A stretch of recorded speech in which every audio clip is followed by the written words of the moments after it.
Not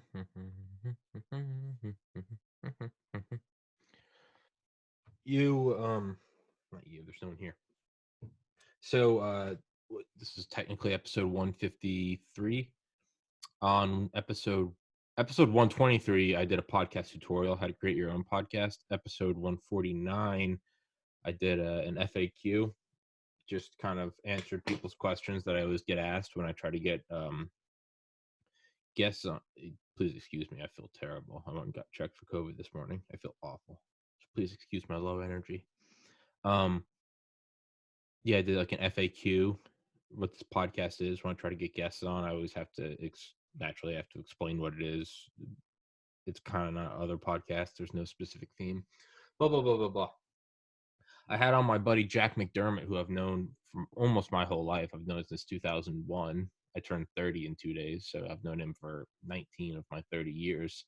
And he's creating a company, Humanity Capital Investing, and it's the idea of an accredited investor investing in a single person and their endeavors, and the hierarchy of the hierarchical pyramid of needs.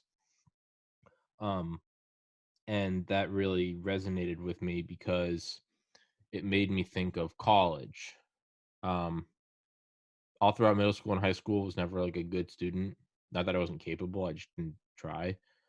Freshman year of college, did very bad. Sophomore year of college, almost 10 years to the day. 10 years ago to the day. It was August 7th, 2010. So, well, yeah, almost 10 years ago to the day.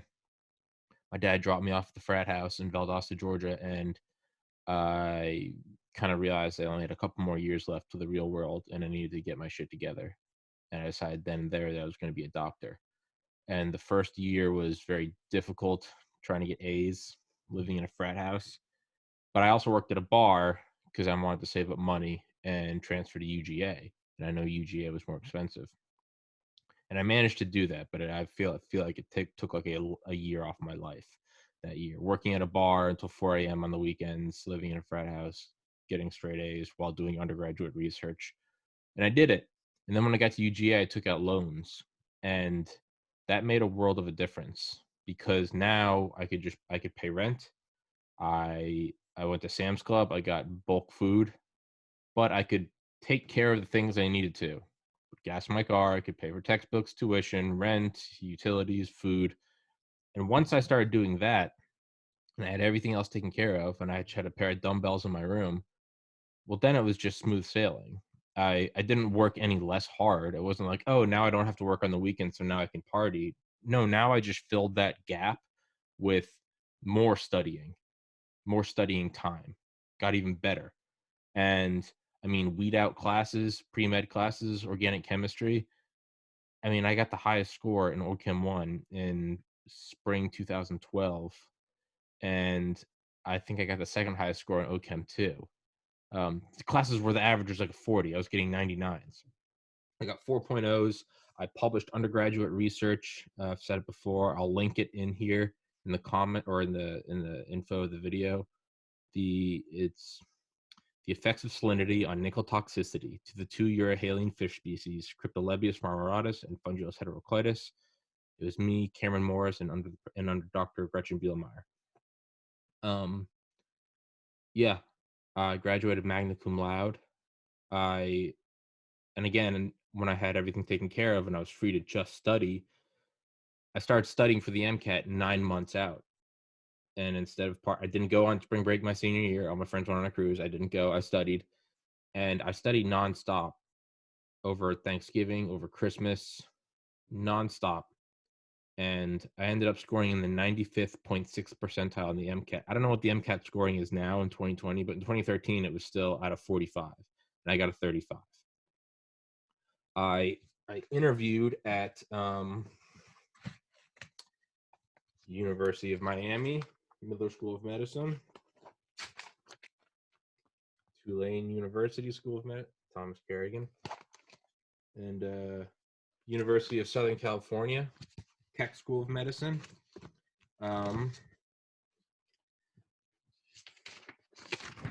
Yeah, I mean, there's Thomas Kerrigan, November 1st, 2013.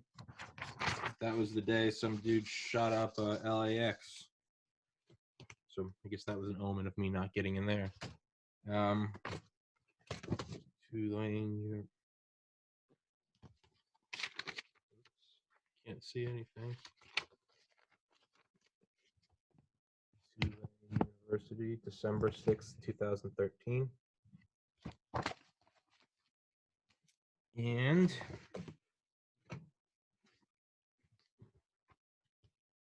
there you go.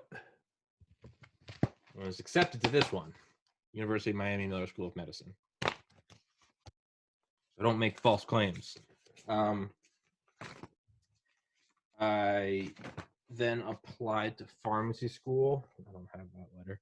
I got into the Lake Erie College of Medicine Pharmacy School as an online school. I didn't want to do a brick and mortar thing. I wanted to be at home, which I guess in hindsight is like the very first maybe hints of me wanting to do a podcast. I wanted to be at home and do my own thing. And I don't have a letter for that, but I guess I look at it as like medical school is much more difficult. So if I got into there, I don't know. I'm not as worried about being a stickler to find that. I can if I really need to. In 2014, I lost a sibling to suicide, and I created a 501(c) nonprofit corporation called Change for Pained Brains. I wanted it to be some linguistic thing memorable. I raised over the course of a year, I raised $15,000 from about 150 different donors, from $1 to $1,000 from people. I didn't want to donate it to the National Institutes of Mental Health because I was advised by, they will remain unnamed, but active and now retired surgeons and other physicians telling me that that might not be the place to donate the money because it might disappear into, whatever. It might be pocketed somewhere, the equivalent of the $5,000 hammer. And I really didn't want it to do that. And more so, I just didn't want that to be what I raised money for my brother for. So I donated it to homeless shelters around Athens, Georgia, because to me, that was the front line. That was, yes, it's great to research SSRIs and SNRIs and all these different things and stabilizers, mood stabilizers. That's great research, but I looked at it as there are also a lot of people who just don't have anything and they don't have medical care. And sometimes maybe they just need a pair of socks or some ramen noodles. And that's enough to just sort of keep them going because anyone can break down when they don't have necessary shit. So did it contribute to new medicine? No, but I'm very proud of what I did. I have the thing around here somewhere. I have the LegalZoom documents, which I can find. I still have. In 2016, I started teaching myself graphic design. I have a whole portfolio of completely self-taught shit. I'll link that in here. I wrote my own about 50-page sort of gonzo journalism, Hunter S. Thompson style thing. I'll link that in here too. It took like 2 years to write. That was a passion project. And last December 12th, 2019, I started this podcast. Point of all of this, for you still listening, is, well, I'm almost 30. Parents are trying to retire. I definitely need to get out of here for my own sanity, but also because they're gonna retire and I need to move the fuck on. So I'm working at a liquor store, saving money to hopefully save. Probably take about a year. I think I can save up to. I think it'll take a year to save up enough money to have a year's worth of living expenses taken care of. It would just be college again. It would be a tiny apartment, Costco food. But instead of studying, it would be podcasting. So why do I need that to podcast? Well, because I don't have on specific guests. And it's not a niche thing. It's not, this is Tommy's auto detail podcast. I'm modeling it after the Joe Rogan Experience because I started listening to him in 2011, so about a year and a half after he started. Before it was, I sound like such a hipster, but before it was big, and I thought it was so cool how it was just anyone and everyone. I mean, recently it's like he can go from a COVID expert on epidemiology to Post Malone, like, and that's what I like, and that's what I feel like I can do, and I think I've shown that I can do it. This podcast is almost 8 months old. Yeah, almost 8 months old. This is episode 152. I've had on members from Delta Force, Green Berets, CIA, ground force members. Can't name which ones they are, but you can probably figure it out. I've had on Michael J. Durant, the pilot of the Black Hawk that was shot down in Mogadishu in Somalia in the Battle of Mogadishu. Black Hawk Down guy. That's how he's known. Dwayne Hughes from Sandia National Laboratory, 86 years old. He worked at that laboratory for 38 years. I had on a kid named Logan who survived a school shooting. Had on guys that work for NASA. Had on guys that build telepathic robots, and that's not hyperbole. Powerlifters, drone operators. I've had on tons of doctors. I've had on tons of people, and I always have more in the pipeline. But so because it's all free form, and because if people are nervous and they want questions as almost like a scaffolding, I'll provide that. But that is the exception. All of mine are it's riffing, it's open mic, it's live, it's freestyle rapping. It's just, let's go. And for me to do that, I have to have ammunition. And there's Eminem was interviewed by what's his face, Anderson Cooper. I think it was like 10 years ago, and he talks about how he's just always writing down any sort of like linguistic flows, phrases, catchy things, ideas, and he keeps them scribbled. He says it looks like crazy person scratching. It's, there's one from like a napkin from a hotel in Paris. There's another one from like South Africa and New York, and it's just shit. He's bus tickets, plane tickets. He's just scribbling stuff down, McDonald's receipts. And he called it stacking ammo. And he doesn't know when he'll need it, but he likes to have it. To me, that is what I'm doing on a much whiter and less cool way. But it's stacking ammo. I listen. God, I sound so white. I'm stacking ammo, guys. It's gonna be a hoot. I listen to, no bullshit, probably 10 plus hours of either audiobooks or YouTube documentaries every day. And I have for really since like 2016. I have a constant need for that. And there's probably a much deep-seated issue about, there's probably some philosophical note on, why do you need to have an influx of information? Why can't you just sit with stillness and consciousness and be, but that's nirvana and probably the next life. So I'm going to focus on the podcast for this life.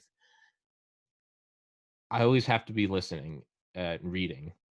And like in college, back to the loans, I like to prime myself to be in the best position to absorb information every day. And in college, that was 8 hours of sleep, non-negotiable. It was dieting, caloric restriction. There are a lot of benefits to that, and just personal feeling good about yourself. Working out every morning, meditation 2 to 3 times a day, cold showers. I would do all this, and it would prime my mind, and I would have 10 to 12 hours to where I could just extract information from books. And on days I didn't work out or didn't sleep well or was hungover, I could do maybe a 10th of it, a 15th of it. I could do nothing. Today, didn't work out. I don't feel good. It's difficult talking right now. But even now, like playing video games, like I feel like I'm wasting my life if I'm just playing a video game that all the accomplishments disappear the second I turn off the console. So what I started doing several years ago is pick a game that I've played a million times, like a sandbox game, just driving around blowing stuff up. I mute it, and I've said this a million times on this podcast, so I'm sorry if you're banging your head against the wall. And then I listen to audiobooks. And right now I think my Audible library is 104 books. And it's stuff that I would never in a million years sit down and read because I can't focus. I did in college because I wanted to get into med school, but in terms of just reading for reading, I can't. So UFOs and Generals, it's Future of Humanity by Michio Kaku. Where is it? There you go. 100-Year Marathon. Patton, Playing to the Edge by Michael Hayden. Secret Century, Twilight Bombs. Yeah, it's some alien books in there. Operation Paperclip, Eyes in the Sky, Autonomy, blah, blah, blah, blah, blah. I'm at 103 titles. Stuff I would never in a million years listen to. Energy by Richard Rhodes, and it's about like the early like natural gas mines in Britain. shit I would, but when I put on a video game and I put it on as audio, I end up going into like a weird sort of meditative. It's almost like, I don't know, like those like Buddhist beads you're supposed to always count so you never lose consciousness. Um, or like playing solitaire or gardening. To me, it's a very it's like a sand, it's like a Zen sand garden. But I'm doing that and I'm just listening to books and I absorb material and I can do it for 10 to 12 hours. Just insane amounts of, documentaries on NORAD or the F-35 fighter or Operation High Jump to Antarctica or shipping nuclear weapons components to Tinian Island, or it just goes on and on and on and on and on. Like the long helium balloon filled tunnel that was 2 miles long that went out from the side of the Ivy Mike test in 1952. Like but by absorbing more and more information, it is a lot like studying in college. There'd be, let's say, a test every 4 weeks. The first 3 weeks, I would still be trying very hard to just get the information. And the fourth week is always where it was the last 25% of the time, but it's where I felt it was like flipped. It's where I felt like I made 75% of the progress, because it's like doing a puzzle and you're putting together the different pieces. And then finally, you can almost start almost like Pangea. You can start to like connect the pieces, and all of a sudden, it's like the completion percentage just zips up. And that's what I do with like books. And it's like the more I listen, it's the more this like bigger picture of shit that's not even related. It starts to like, it's almost piecing together like humanity and like global interconnections. And maybe it'll take my whole life. I don't know. It's kind of what I want to figure out. But by doing all of that, I'm able to talk to really anyone. I think I'm a pretty charismatic person. And I think I can just talk to anyone. I always have. I mean, I remember in LA on November 1st, 2013, when I had my podcast, there was like a huge traffic jam because that guy shot up LAX, and I couldn't get back to my hotel. I had no idea where it was. I couldn't get service on my phone, so I was literally just on like this like public transit. I remember I was talking to this Hispanic woman who was driving. It was just me and her. Everyone else was off. We probably drove around LA for 2 hours. I was just shooting this shit with her. We were laughing, best friends, high five, never see you again. But that happens every day of my life. And I can either rest on my ability to do that or I can enhance it. So it's back to college. Okay, I have loans now. Oh, now I don't need to work Thursday, Friday, Saturday. Do I rest on that? And now I go out and party and then I study Monday through Thursday? Or do I take that and then push it even farther? I'm really tall. Do I rest on that? That's what's going to make me good at basketball? Or am I really tall and I go to basketball camp? And now instead of starting on varsity, maybe now I go to the NBA. Do I rest on my ability to talk to people, or do I take that and do I just jack it up? Do I what can I do to facilitate this? Constantly be practicing with podcasts, constantly be absorbing information, getting on people who write these books, picking their brains, getting better and better and better and better at it. That's what I do. And I thoroughly love doing that. However, working now 3 days a week, it's off at like 2 or 3 p.m. 2 days a week, it's just full the whole day. So 2 days of the week, I just can't podcast. But even the other three, by the time I get back, it's, woe is me. I still do the podcast, but I mean, they are admittedly of a lower quality. And whereas I used to listen to maybe 2 audiobooks a week, I've been listening to the same one for 3 weeks. So I'm at like a 1/6 efficiency right now. And I'm going to keep doing this for the next year until I can give myself a year birth and make it happen, where I don't have to work and I can just pump out a podcast every day for like 365 days, like August 2021 to August 2022. So August 2020, save up a year until 2021. I don't think stop working, but probably greatly reduce it, and then have a year to really try to just, get something going, inject the fuel into the engine. But that could be facilitated. Back to Jack McDermott's humanity capital investing is, it sounds bad that I don't know that off the top of my head, right? I promise you, I'm just tired and I feel like shit. I want to it took 4 years to get into med school. I want to get 4 years of living expenses. It's roughly $100,000, $2,000 a month. And so when I say 2,000, like, I mean small apartment, Costco food, gym membership, and just reading all day, every day. And I don't have to propose this as some unrealistic, like, really, you're going to do that? Because I can show that yeah, I'm going to do that because that's exactly what I've done already. And I did it incredibly well. Excuse my lack of humility. So I'm not even proposing this idea that, really you're going to do that. You've never done it before, but you're going to start, it's like the people that come into the liquor store. I'm stopping drinking tomorrow. It's really, bud, really? But that I'm going to do what I've done already. And I want to take this podcast and I want to take it to the stratosphere. That's what I need. I need $2,000 a month for 4 years, technically $96,000, but $100,000, it's just easier to say. The cheapest apartment I can get. I mean, I don't want to live in the ghetto and get killed, but cheapest apartment I can get, food at Costco, gym membership, hopefully at whatever apartment complex I can find, insurance, prescriptions, gas, $15 a month for Audible, and I can re-listen to other Audible books and YouTube documentaries, and then just keep finding guests. I mean, I'm 8 months in. 3 months in, I had a guy on from Delta Force. 4 months in, I had a Michael J. Durant. 8 months in, I don't want to jinx it, but potentially another big guest in the next week and a half or so. Stay tuned. Wink, wink. And that's what I can do right now, not knowing what I was even doing really for the first 6 months, and now the last month working. What could I do if I can get this thing streamlined and I can have my expenses taken care of? Not so I can sit back and relax, but so I can just take it and just crank it up to 100, working at the bar, studying when I can. Or what if you give me 7 days a week for a couple of years? What can I do? I can get into medical school. I can go from a meathead in college to interviewing at these schools.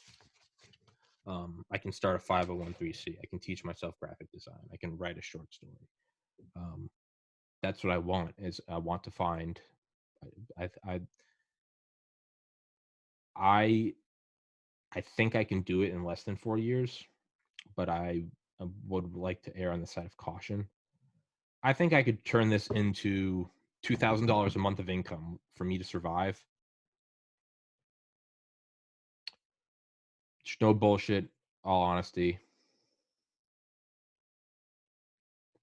Truly believe I could by January 1st, 2023.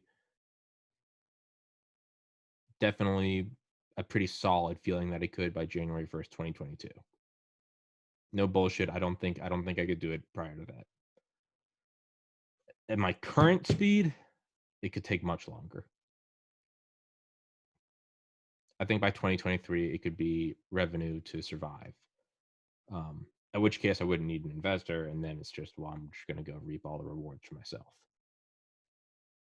But if someone were to invest, I mean, Jack and I talked about it. I think I agreed that I would, and if nothing's written down, if my parents are watching this, you shouldn't be signing anything. I haven't signed anything. I would do 7% of whatever I made from the podcast for 10 years. I think I can do what Joe Rogan does, and I think I can do it better. I think it will take me 10 years to get to where he is, 2030. I think that by 2035, 2040, I legitimately believe that I could cast a shadow on Joe Rogan and Howard Stern. And I do commit to crazy shit like that because I do it. And I hope people laugh at this because it's going to be that much sweeter when I do it. And I will do it. And I don't give a shit who believes in me. Now, if someone wants to help me do it and cash the fuck in, that's where you come in, potential investor. But watch all my episodes. Don't take this one curated where I'm clearly shower, comb my hair, put on a collared shirt. Don't look at this curated episode. Look at all the other ones. Look at the first 100. Was it 152? 51? Look at the 152 episodes before this, and examine that. I think I can do it. And whoever helps me do it is just gonna fucking cash the fuck in. In 2007, when I was 17, I had my parents open an E-Trade account for me, and I took money that I saved up from a summer's working, and I invested it in Apple, and then I sold it in 2012 to help pay for school. I had that foresight when I was 17. And don't take my word for it. Go look up the historical charts. If I remember correctly, I invested $2,000 and I cashed out at around, I think it was 14,000, might have been 16,000. And I had to cash out. There's no other option. But that's private matters. But if I had that foresight when I was 17, I had the foresight to look ahead and get into UG, I had the foresight to start studying for the MCAT 9 months ahead of time. I think I have shown that I can, and I don't need to prove that to anyone but myself. But as I am trying to get money so that I can do this for a long time, I do need to do that. So there's my pitch video, Jack McDermott. I told you I'd make one. That's it. Yeah, $100,000, 4 years. And you get 7% of what this makes over 10 years. And I think it's only fair that it would be 7% of once it starts making money.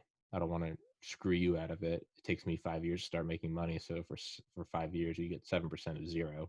That's bullshit. So I think the honest, earnest exchange would be 7% for 10 years once it starts making money. I don't know. It's not insane. You don't even need to be a Rogan or a PewDiePie. What if you make $1 million a year? MKBHD. It's not fucking insane. It's not at all.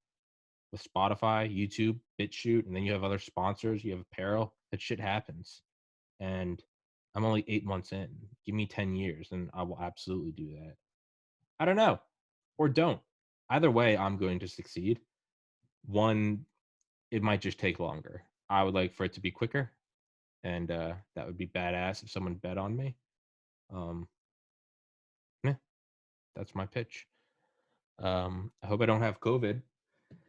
And yeah. So that's my pitch. I kind of want to wrap this into another episode right now. I don't know. Beirut explosion, kind of crazy. I don't really want to do that. I have such a bad headache. I hope I don't have COVID. So there you go, everyone. Hopefully someone takes a bet and let me make you rich. Godspeed, everyone. Stay safe out there.